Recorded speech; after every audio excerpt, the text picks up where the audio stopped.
Welcome to Wisdom from the Aerial View, the podcast for those who wish to crush their anxiety and find meaning and purpose in their lives.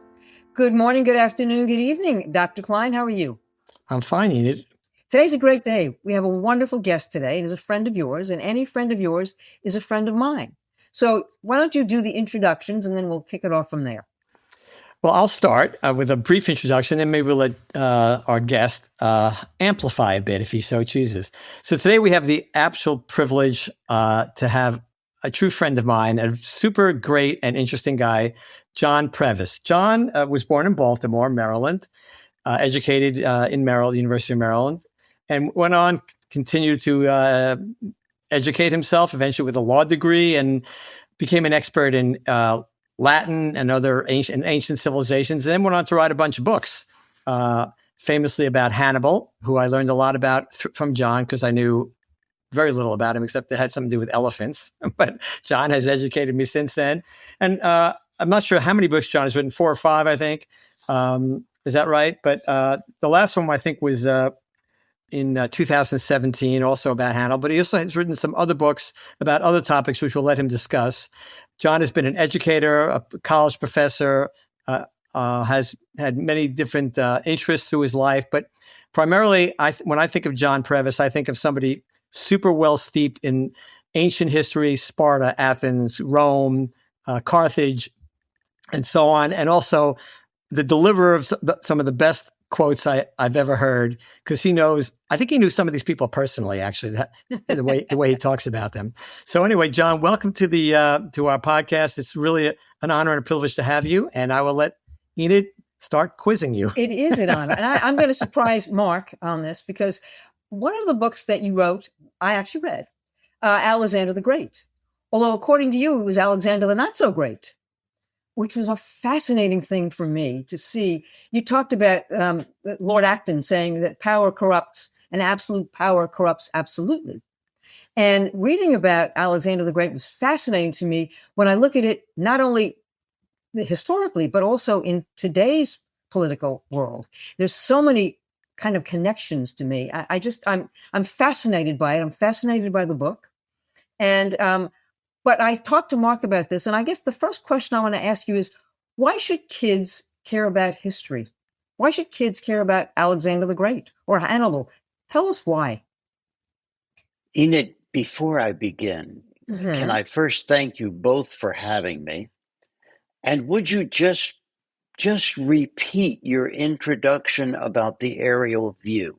You said, welcome to the aerial view. A podcast for those who wish to crush their anxiety and find meaning and purpose in their lives. I'm afraid, Enid, you've invited the wrong person if you're looking for someone to crush his anxiety and find meaning and purpose to life. You've got the wrong person on this podcast. Not at all, because you Believe have found me. it. No. Yes, I'm not good at crushing my anxiety either. Mark can tell you that. I'm the most anxious person you'll ever meet. But you have found meaning and purpose for your life. These books that you've written are amazing, and they are meaningful, and you have purpose. So, no, you're the absolute right person to have on this podcast. I was going to say, this is what you get from John, because we have this conversation all the time. We'd be like point and counterpoint, optimist and pessimist, but we absolutely have the right person, because it's important to hear John's point of view, and he has so much experience and knowledge. So I don't want to hear me talk. I want to hear him talk. Yeah. Well, Enid, let me respond to your question. First of all, you quoted Lord Acton. Okay? Yes. Mm-hmm. Power corrupts, and absolute power corrupts absolutely. But most people don't look at the second part of his quote, in which he said, invariably, the greatest men in history are the most evil. And I think when it comes to Alexander the Great, I think, first of all, I think there are frightening parallels to leadership today. No matter what part of the world you're in, the parallels are there. And what are they? Alexander was a man corrupted by power, corrupted by his success, to the point where he thought not only was he a great king, Not only was he a great general, but he was actually a living God among men. And Yes. as a living God, it was only natural that he should be worshiped by all those around him. And I think that there are some frightening parallels to today in that. I think certain leaders really become obsessed with themselves. They become to the point where they come to the point where they really think that they are the repository of all knowledge. They know where history is going. They know the solutions. And that is the problem. And the ancient Greeks warned us about that. It's called hubris. You become so self assured, you become so absolutely convinced that you are right. And by that, if you are right, everybody else who disagrees with you must be wrong. And that therein lies the tragedy, because invariably the Greeks say that will become your downfall. Well, I have so many things to add, but I do want you to answer Enid's question first, which is why should students or anybody, certainly younger people, because they're in their formative years and you want to get them early, but why is the study, in your view, is the study of history, to which you've dedicated a lot of your life, so important? And why should we insist that young people and people really of all ages pay attention to history, read, learn, etc.? Well, to be honest with you, Mark, if they want to stay happy in their lives, don't bother reading history, because all history is going to show you, Mark, okay, is the senselessness and cruelty of human nature, an endless cycle of repeating all of its mistakes over and over and over. So I would say to young people today, no, just if you want to be happy, don't even bother reading history. All it's going to do is torture you, which it's done to me. I mean, I'm obsessed with the past. I'm imprisoned by the past. Why? Because I look at the present and I see the same mistakes over and over and over. And so my view is, and of course, some people could argue, well, I'm at the end of my life. Okay. And so therefore, there's a natural amount of pessimism there. If I were young, if I were in my 20s and my whole life were ahead of me, maybe I would view it differently. But I've spent the last 50 years reading history. John, when you were in your 20s and 30s, did you view it differently? No, I really started when I got into my graduate studies, I studied actually my first degree, political science. My emphasis, my major was really World Wars I and II. And I remember reading the accounts of those wars, and it was heartbreaking, absolutely heartbreaking. And then later on in my career, I became interested in the ancient world. And as I studied the ancient world and I started reading the philosophers and the historians for the ancient world, they were talking about the same thing that happened in World Wars I and II. They're talking about the same things over and over. I'll never forget a quote by Thucydides. Thucydides, the ancient philosopher, said, "The strong will do what they will, and the weak must suffer what they must." That to me just sums it up. I mean, I look at the war in Ukraine. The war in Ukraine is heartbreaking. Even though most Americans don't understand the historical context of that war, it just in terms of the suffering of the people, whether Russian or Ukrainians, that's what's so heartbreaking. Mark has taught me that we need to look at things as a disinterested observer. And this is what the aerial view is. And maybe, Mark, you want to talk a little bit about what the aerial view is and why, in fact, we want to talk about this in the context of history repeating itself. Mark, why don't you talk a little bit about that?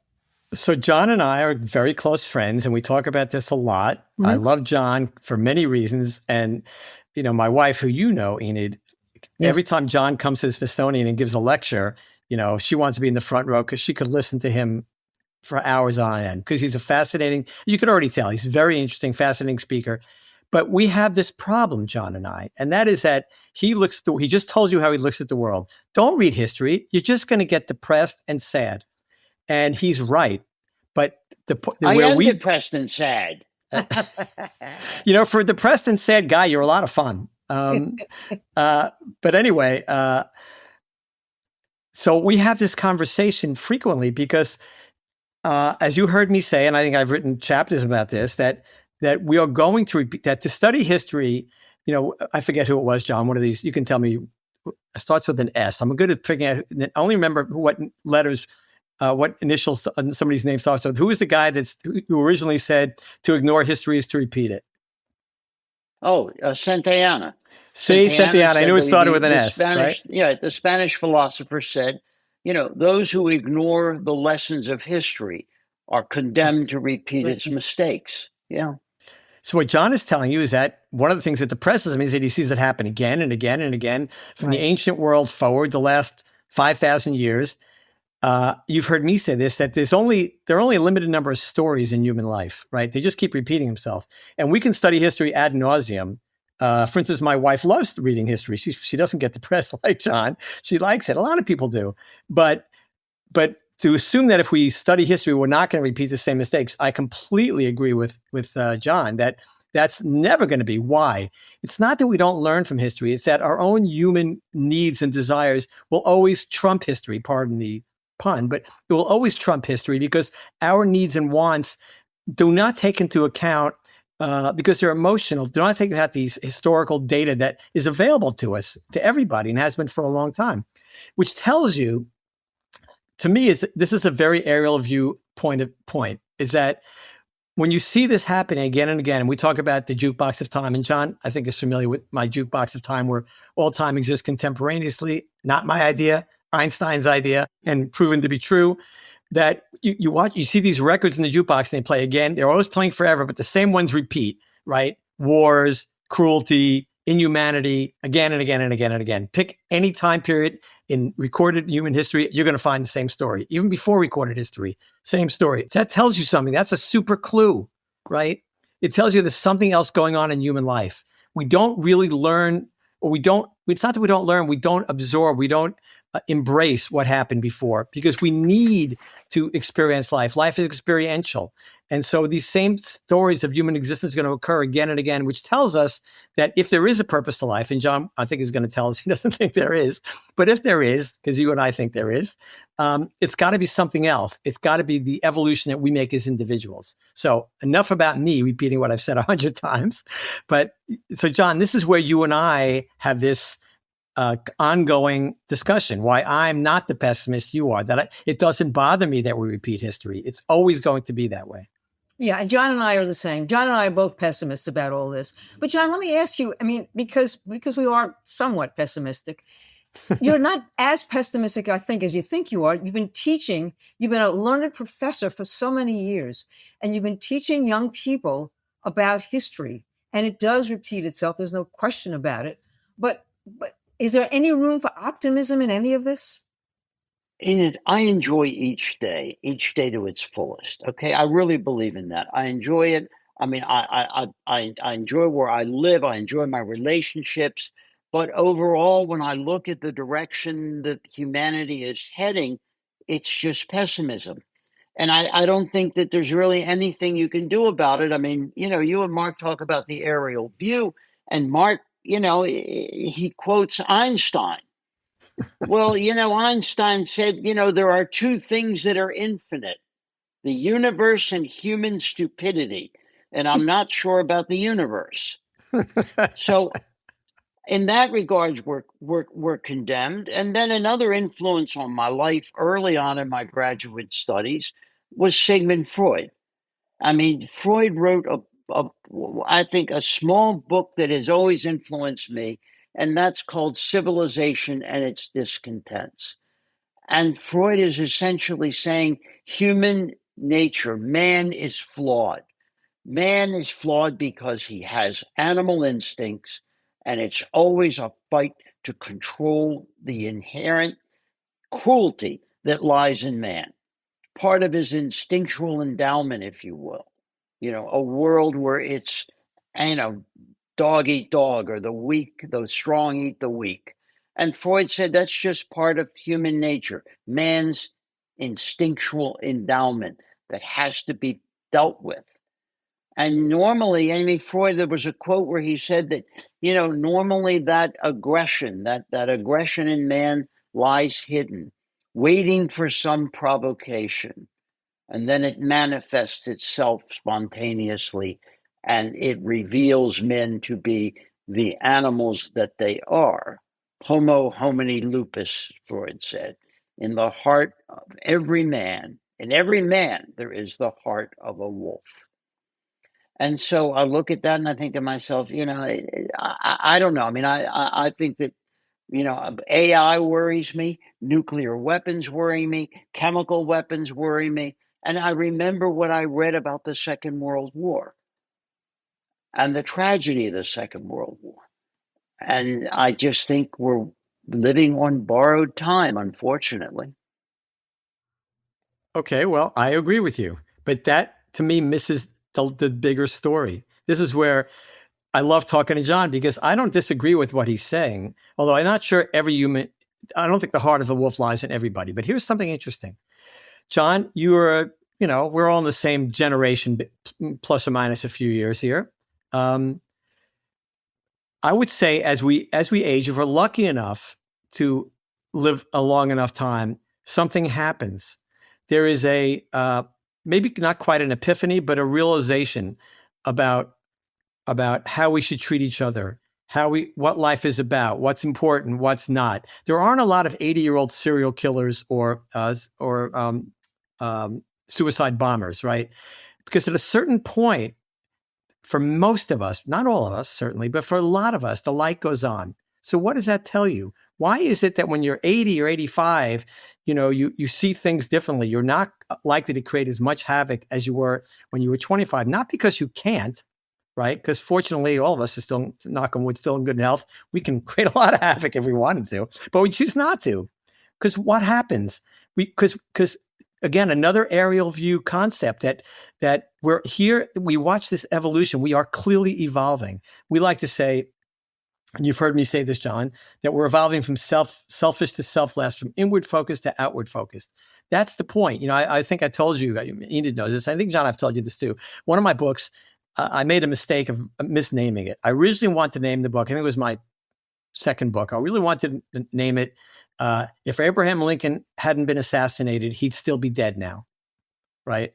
And I decided not to. But in retrospect, I should have, because that encapsulated the whole idea that nobody lives forever. It doesn't matter what you do or who you are, it ends. But along the way, you make this evolution. You are not the same at 80 as you were at 25. I don't mean just physically. I mean in the way you view the world. This is a reason for optimism. Wait a minute, Mark. Wait a minute. I can explain why you're not the same at 80 as you were at 20. It's called testosterone, Mark.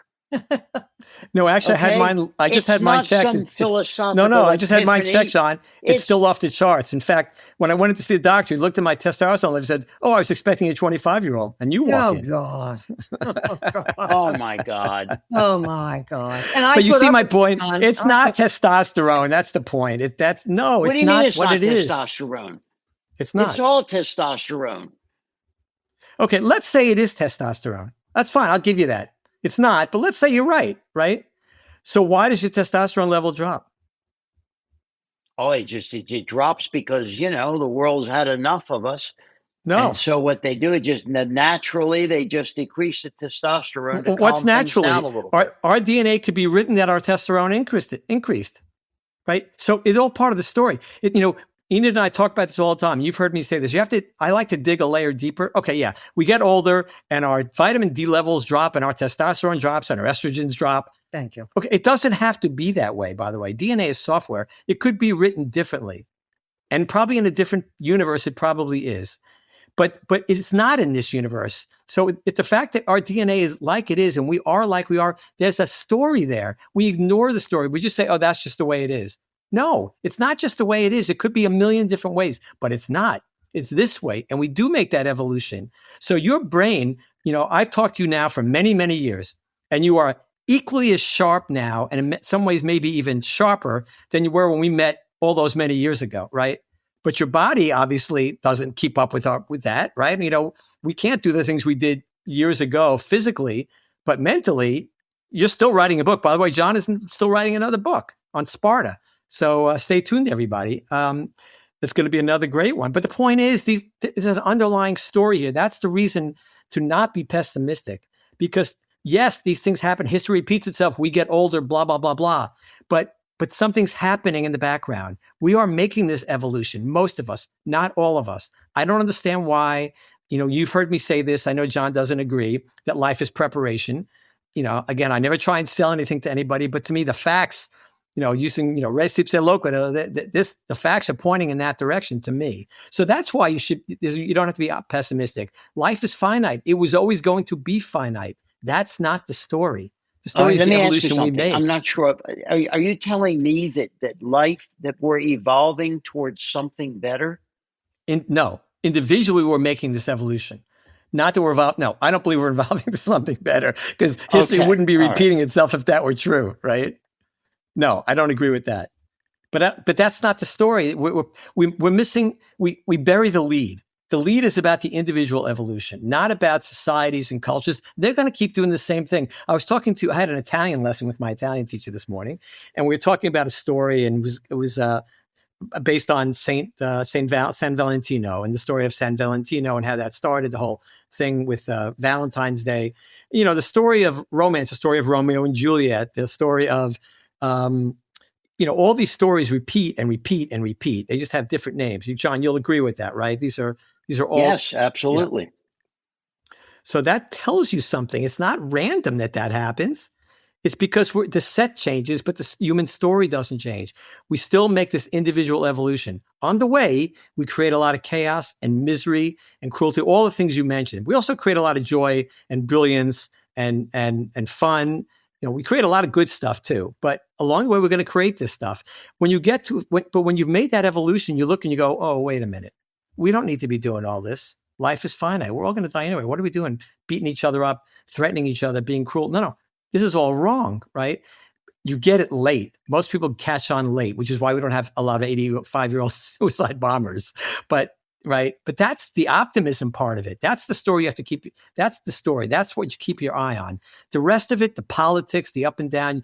John, you of all people have seen it. Enid, we talk about politics, John and I, occasionally. I don't like to talk about it on the podcast, but I would just say you two guys are probably closer in ideas. I look at this and go, it's just the same old story again and again. The names change, but the story is exactly the same from ancient times. So things that John writes about and talks about. Yes, Alexander the Great. John, give us a parallel. Give us a parallel of ancient history and what's going on now. Pick a country: U.S., China, Soviet Union, anywhere you want to pick in the world. Give us an parallel now between what and what? Tell me again. Between something in the ancient world and something in our world, politically, government, society, whatever. Now, I thought you wanted to avoid politics, Mark. No, we can. I'm open. You get a free pass because you're a guest. Oh, good. I like this. That's why I love the Alexander the Great. To me, it was the parallel was so amazing to today. Well, the thing about Alexander is that there's something deeper there with Alexander. Alexander is the son of Philip of Macedon. He is in a privileged position. His father is mysteriously murdered.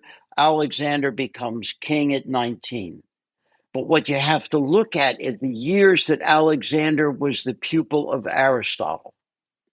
And Aristotle taught Alexander, yes, democracy is a good thing.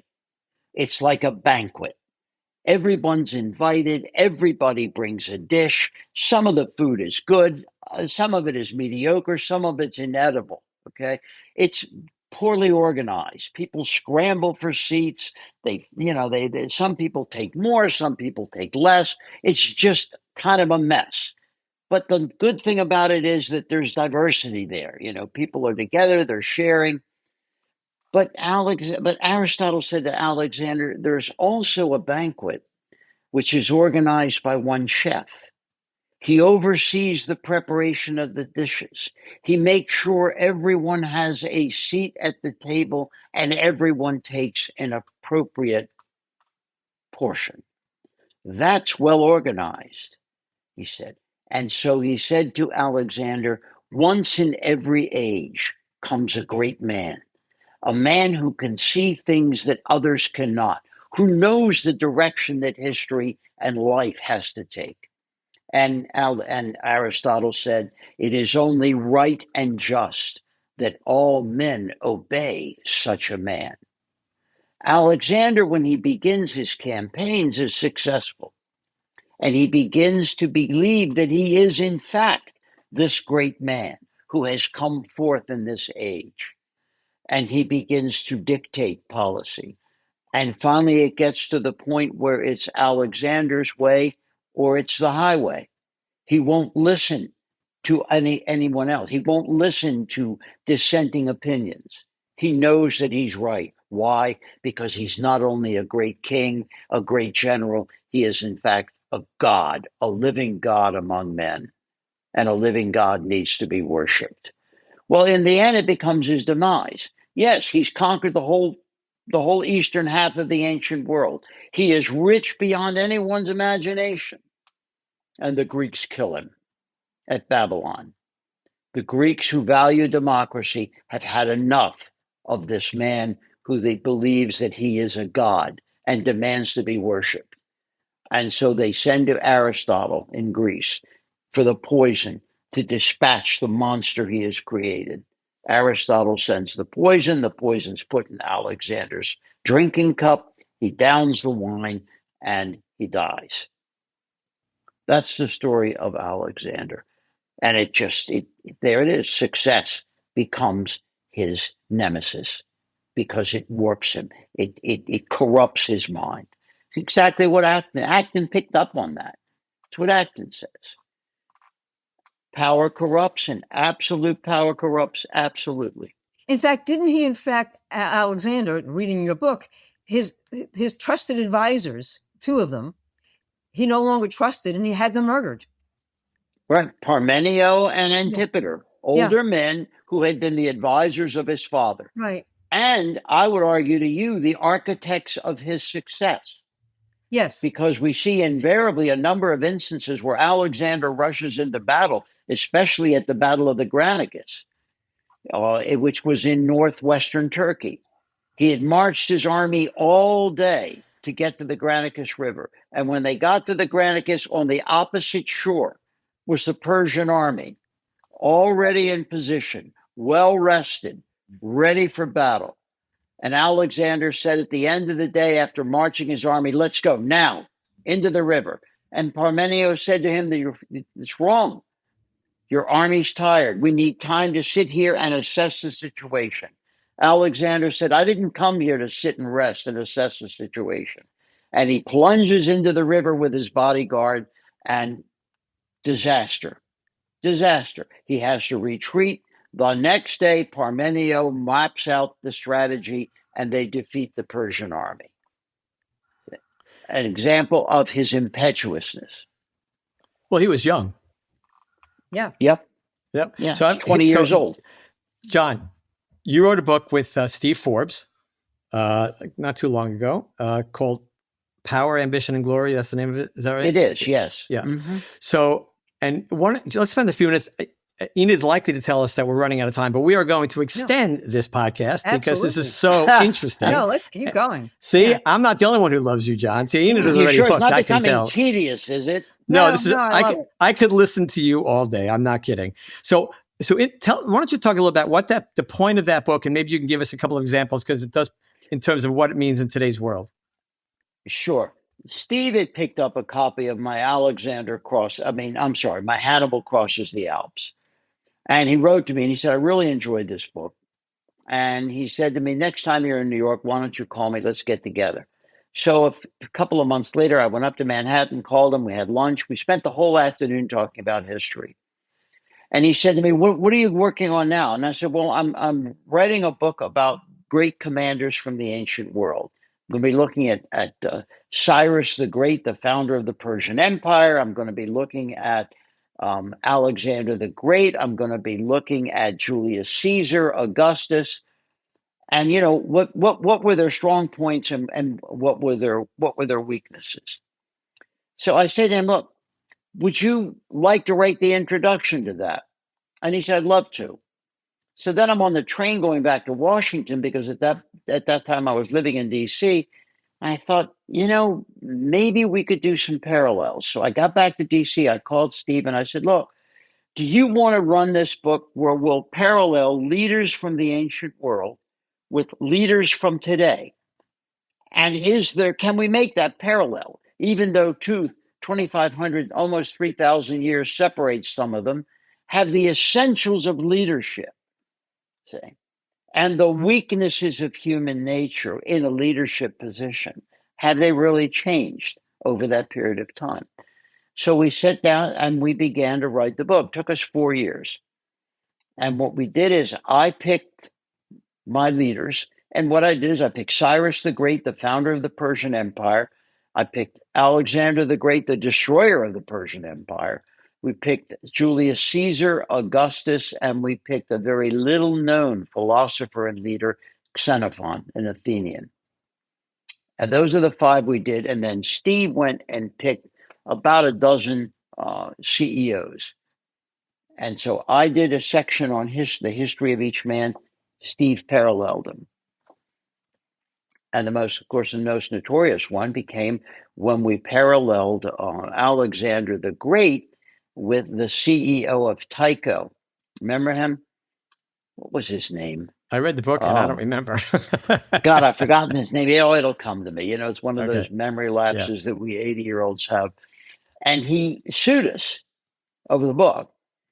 And what we see, and so the lawsuit was heard in New York, and he turned around and he said, yeah, he said, you said I stole. What we said basically is that he had expanded the Tycho, his empire, by conquering too much beyond what he could control, and became eventually corrupted by his own sense of success. And so he sued us because he said, well, you said I only stole 400 million. Well, that's wrong. I only stole 200 million. And then he said, and you said that I had this birthday party for my wife on Sardinia, and that I disguised it as a shareholders meeting, and that it was so over the top that we had an ice statue of David, which was urinating vodka, and it was urinating scotch. Well, the court threw it out. I mean, it didn't go anywhere. Got to read that book. Great. Yeah, it's a good book. I read it a long time ago. So what? Just to kind of put a bow around that part, this is where the things that I like to talk about are not contrary to what John talks about, because I have greatest admiration from. He knows that. Besides great affection from, I have great admiration from. He's such an interesting guy. And you've heard people who've listened to this are going to go, "Don't stop! This guy's fantastic." And what's interesting to me is that I don't disagree with any of this. I think it's completely and absolutely correct. But nobody should be surprised. Nobody should be surprised that the leaders of 4,000 or 5,000 years ago. How can you be optimistic, Mark? Because that's not the story of life, John. The story of life is the evolution we make individually. Oh, that's I thought it's what Hobbes said. Life is nothing more than howling colossal suffering. It does appear that way from the surface, but it's not true. And this is what the aerial view reveals: is that you don't have to. And this is why I don't get so upset about politics. This is why friends of mine, including Enid, but other people who are very adamant about and very vociferous about what's happening now, especially in this country, they go, "Why aren't you so upset?" And I go, "Well, it's an old story. It's not a new story. Don't worry about it. It's going to happen again and again. When this guy leaves, there'll be another guy, there'll be another woman, there'll be somebody. It's just going to keep happening. It's the John Prevas view of the world. It's going to keep happening. Do not be surprised. But don't worry. Don't fret. That's not why you're here. Don't sweat it. Your job is this individual evolution." How can you not sweat it when some people have their hands on the nuclear codes? John, 99%. That could end. The whole thing could end in a matter of minutes. Okay, so let me give you a quick analogy. So 65 million years ago, there were these dinosaurs ruling the earth. And you can imagine a Tyrannosaurus Rex with his little brain and big body maybe thinking, I can do whatever I want. I have dominion over this planet. Nobody can touch me. And then, which is true, for millions of years, and all of a sudden, boom, a meteor hits and it's over. And 99.9%, or well over 99% of all species that have ever inhabited this planet are extinct. It's not going to last forever. A human life doesn't last forever. You can do everything. We've talked about it. You can do everything right. You can be the most brilliant. You can be all the people you mentioned: Alexander the Great, Freud, Einstein, you name it, doesn't matter. As far as I'm concerned, none of them are still alive. They're all gone. It doesn't matter because that's not the story. The story is not perpetual life or power that lasts forever. It's the evolution we make as individuals. That's what the aerial view reveals. So the stories that you tell and the analogies you use between the past and the present are super interesting and always well written, but they should come as no surprise to anybody. It'll be the same if humanity exists 1,000 years from now or 10,000 years from now, which it might or it might not. The same stories will be playing over and over again. We'll just have different names. We'll have a different set. Technology will be different, etc. But the stories will be exactly the same. That tells you do the best you can. Don't hurt people. Create. Innovate. Be kind. Be generous. That's what you have to focus on because you're not going to change the story. You can try as hard as you want, and you might have an effect during your lifetime. But as soon as you're gone, the story is going to start all over again. So you can't worry about that. You can't focus on that. It's interesting. It's fascinating, which is why we could listen to you forever. But what I try and convey is that don't fret. Don't worry because that's not why you're here. That's not your mission, right? You can't control that and you don't need to control it and you won't control it. But what you can do is is to enact the Viktor Frankl rule, which is you can only deal with what is under your control and you have complete control of how you react and respond and feel about situations. And with that, we're going to end because we've passed our time, but it was a great way to end. Have we gone over our half hour? Yes, we have. We're almost, yes. And we could probably go on and on and on. Maybe we could go on and on. I can listen to John forever. So could I. This is terrific. I want to thank you, John, for doing this. Mark, it was my pleasure. You're both delightful to interact with, and maybe you'll have me back sometime. I was going to say we're going to do this again because we have just scratched the surface. There's no question. Right, right. And I want to thank you. I thank you both, Mark. We always end it with you with the last word. I think what I'd like to say is thank you. I am normally a pessimist, and maybe not as pessimistic as you. And Mark, of course, is totally opposite to us. But I think that we've had a meeting of the minds here, and I think we're sort of leveling the playing field a little bit here. Mark, let me leave you with the last word, if you will. Well, to me, the last word is, first of all, John, you don't look anywhere near your age. Second of all, you haven't lost one single neuron. And you are one of the most interesting people that I've had the pleasure to meet with in my life. You're eloquent. Your knowledge is unending. You're fascinating. You're super interesting. And I would tell people that if you ever get a chance, to get into a bookstore and buy a John Prevas book, do it. And if you get a chance to watch him live, like in Smithsonian, they're probably recorded somewhere, you should do that too. He's an excellent speaker.